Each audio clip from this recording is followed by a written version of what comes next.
महाराज जी, पूर्व में पाप किए हैं, आपने लिखा कि अभी नवीन शरीर में इसका भोग क्यों करना पड़ रहा है? क्योंकि आप ही हो ना। आत्मा तो पूर्व में भी वही थी। मान लो जैसे आप पैजामा कुर्ता पहन के हमें पीड़ा दें और पैंट शर्ट पहन के घूमे, जब हम रिपोर्ट करेंगे तो पिटोगे तो तुम ही ना, तुम्हारा पैंट शर्ट थोड़ी बचा लेगा।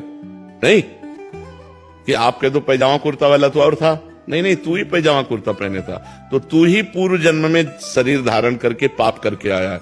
अब वो शरीर छूट गया, अब ये शरीर मिला, तो है तो तू ही ना, तो तुम्हें ही तो भोगना पड़ेगा। समझ पा रहे? महाराज जैसे आपके इस शरीर से तो कोई पाप बना ही नहीं आपसे। ये शरीर क्या है? कपड़ा। ये आत्मा का कपड़ा है।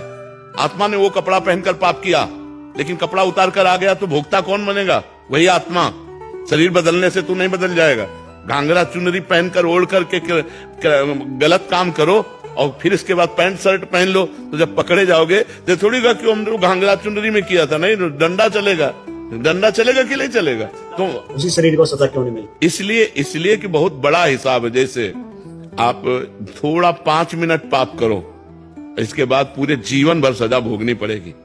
तो अगर हम प्रश्न करें कि 5 मिनट पाप किया तो 5 मिनट सजा दे दो, पूरे जीवन की सजा भोगनी पड़ेगी। यही इसीलिए कि पाप कर्म का फल बहुत लंबा होता है। तो अनेक जन्मों से हम पाप करते चले आ रहे हैं। तो मनुष्य जैसे ये जन्म है, अब तुम्हें छूट है। अब आज तुम कोई पाप कर डालो, तुम्हें अभिदंड नहीं मिलेगा, तुम्हें पीछे का अभिदंड भोगना पड़ेगा। जो पीछे करके आए पाप पुण्य, उसको भोगना पड़ेगा। अभी पाप कर रहे हो, आपका पुण्य का नंबर लगा हो तो आप बहुत सफल होते चले जाओगे। तो आपको लगेगा कि पाप कर्म कर रहा हूं, बड़े मौज से रह रहा हूं। मौज से नहीं रहे, तुम्हारे पुण्य कर्म इस समय लागू हो गए, इसलिए मौज है। और जिस समय पुण्य कर्म खत्म हुए, ये वर्तमान का पाप और पूर्व का पाप कनेक्शन तो ब्लास्ट हो जाएगा। फिर रहा न को कुल रोवन हारा, मिट्टी में मिल जाओगे।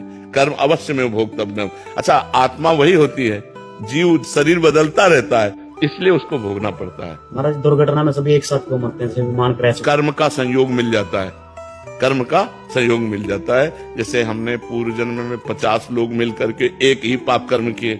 जैसे तुम दोनों का प्रश्न एक साथ हुआ ना, क्यों हुआ? क्योंकि प्रश्न मिल गया।